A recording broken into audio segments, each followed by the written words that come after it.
To when I went, one more story, is in 1974, I was flying for the U.S. Marine Corps. I was a pilot in Vietnam. And I came back from the war, and my poor dad had lost his job. My poor dad had lost this. And so he was unemployed. He was about 50 years old at the time. I was about 25. And I went to my poor dad, and I said, come back from the war, I've been fighting for a long time. And I said, Dad, what do you think I should do? And he said, well, why don't you go and fly for the airlines, become a pilot for the airlines? I said, if I'm a pilot for the airlines, I'm still an employee. I don't want a high-paying job. He said, well, why don't you go back to school, get your master's degree, get your PhD? And I said, Dad, I hate school. I don't like school. He said, well, go work for the government. And I said to my dad, I'd rather go back to Vietnam and shoot people than do that. You know? It's more honest.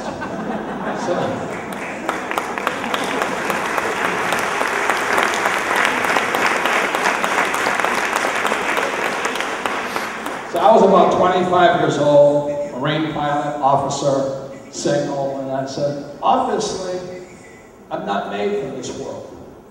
I can't take it. So I went to see my rich dad, and I said, Rich Dad, I want to be an entrepreneur like you. What do I have to do? And he said, if you want to be an entrepreneur, the number one skill on this side is, can you sell?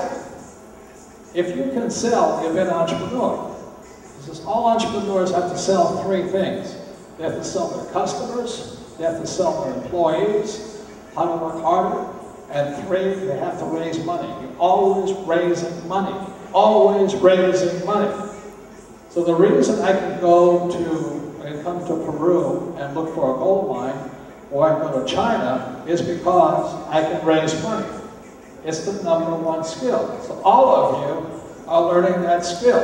It may take 1 year, it may take 5 years. But if you learn it, you will have a different life. Because you will not care what other people think about you. Your communication skills will go up. You'll get better. But if you quit, you'll never get better. So that's why Donald Trump and I always recommend that people take about 5 years to learn those skills. So in 1974,